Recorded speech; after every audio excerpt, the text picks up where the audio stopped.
But yeah, let's talk about how often. This is a really big one.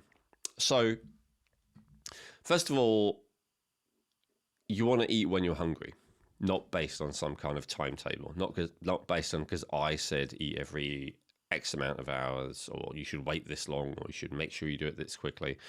As I said, the exception to that is breakfast.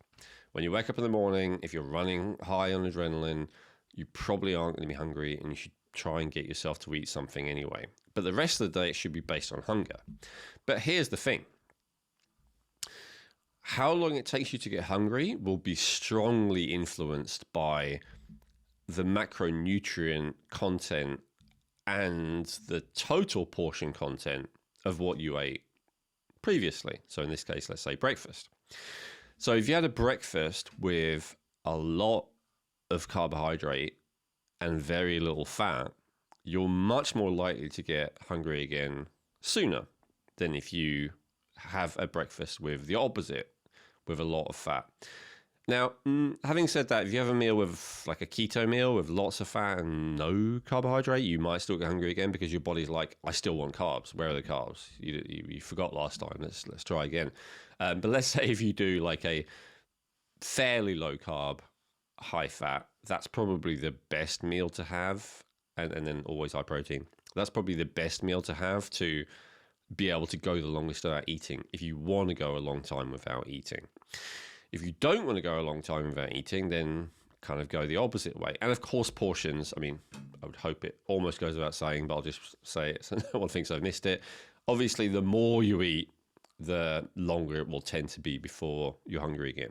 But I'd actually say the carb fat, especially ratios, are more important to how long it takes to get hungry rather than just pure portions. I mean, there's extremes of that. Obviously, if you just eat one peanut, one grape, you're not going to last very long. But assuming we're talking about, a reasonable amount, we're talking about a small breakfast or a big breakfast, then I would say the ratio of carbs to fat is even more important. So anyway, okay, so I would say you can kind of choose how long it is before you're hungry again. When I craft a meal for myself, and maybe I'm making it sound more arty than it is because I usually have the same thing, and so it's very easy. But I will often consider, like, let's say that 5 or 6 hours later, I have a meeting and I know I'm gonna have to wait 7 or 8 hours before, or I'm traveling or something like that. I'll put more fat in the meal to make sure that I can last that long. And let's say it's the opposite. Let's say that I know I'm going out for dinner and I'm going to be expected to eat again in only 4 hours. Then not only will I have a smaller portion, I'll also make sure to have less fat in there to make sure that I'm hungry again by then. So that's one of the ways that you can control it. For me, it's like there's always a reasonable amount of, what would you call them, complex carbs. And then it's just a decent amount of protein, and it's just a question of and how much fat is going to go in there. Now, a question might come up. Well, I enjoy eating, Elwin. If I can, I'd like to eat often, right? So why can I just have small portions throughout the day as long as I do it in the balance that you say? And the answer to that is yes, you can, but I would probably prefer not to personally, and I would recommend not to unless you are really, really, really physically active. Like if you are literally not just moving around on your feet all day, but if you're lifting heavy stuff up, maybe climbing up and down stairs all day, like doing real exertion, if you do house removal, say, or something like that, where you are constantly picking stuff up and moving around, climbing, then sure, if you want to eat 5, even 6 meals a day, smaller meals a day, because you just need that much fuel, then fair enough. So that's that caloric demand. But even in that case, I would say try and get it down to 4 or 5 instead of 5 or 6. So why have I got this emphasis towards less? Is it just because I'm biased against eating?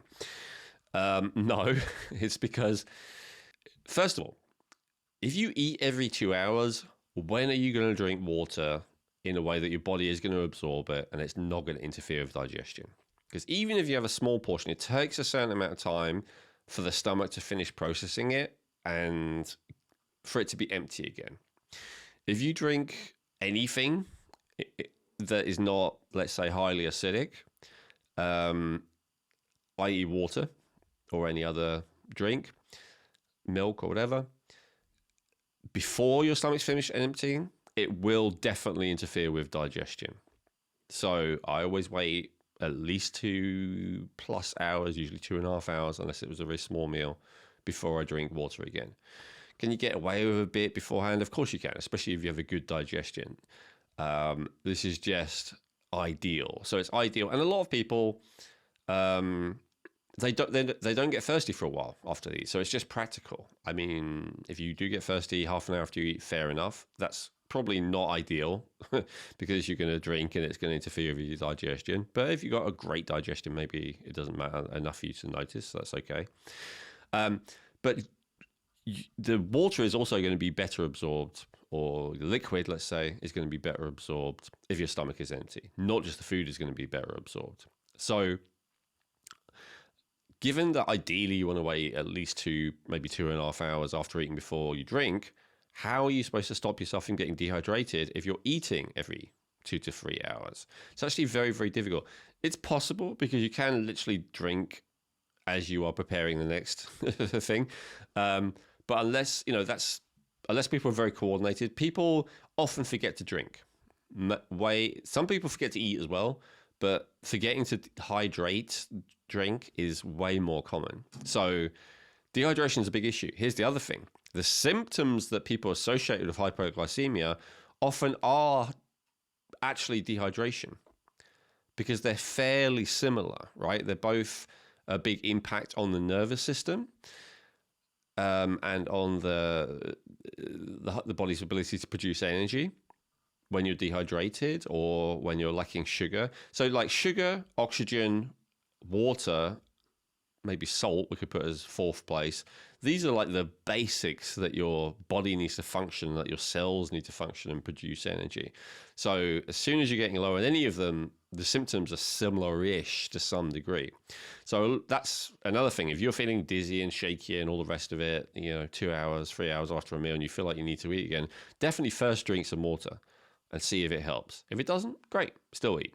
But so anyway, that's one reason.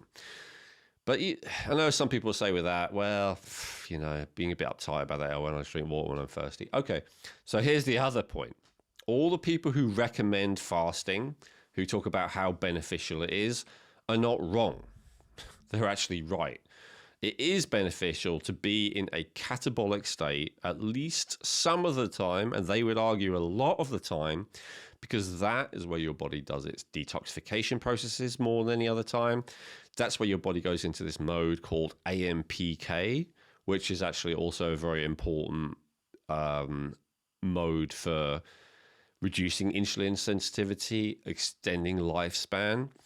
So that is when your body does its apoptosis, which is where your immune system gets rid of the cells which may have mutated in ways that could be dangerous, which may just be senescent, meaning like not functioning, just kind of zombie-like, which may have been invaded by a virus, which may have been damaged by a toxin, which may be almost perfect, but it's just time for them to be replaced because they're too old and the replication of the DNA is not as good as it used to be. All kinds of reasons why cells need to be destroyed. And when we're always eating, we don't give a chance for that to happen. So that's the other reason that I prefer to make it, 5 or 6 hours. Now, it could even be 8 hours, you could say. But then, so if you wake up, say, 8 a.m. and you're eating by 9 a.m., then if you're waiting 8 hours, that's 5 p.m., which means the next time would be 1 a.m., which is too late. So the only issue that I have with making 8 hours is then you're only going to have 2 meals. And if that suits you, then fair enough. But for many people, that might stimulate the hypoglycemia again because it's too long and then the stress hormones kick in.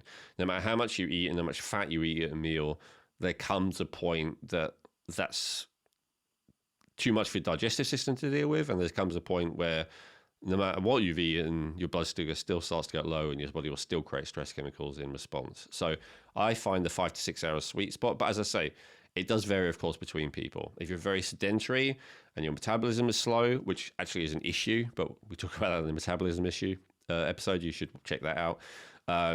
Then 2 meals a day is probably actually perfect for you, right? And maybe 8 hours apart is good, even if you have hypoglycemia.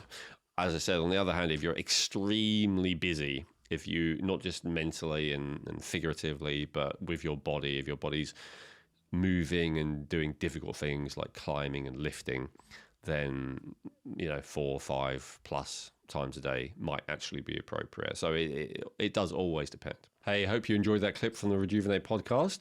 If you want to watch the full episode that came from, just click on the link above. Or if you just want to watch our latest video, then click the link below. And make sure that you subscribe to the channel and like the video. Thank you.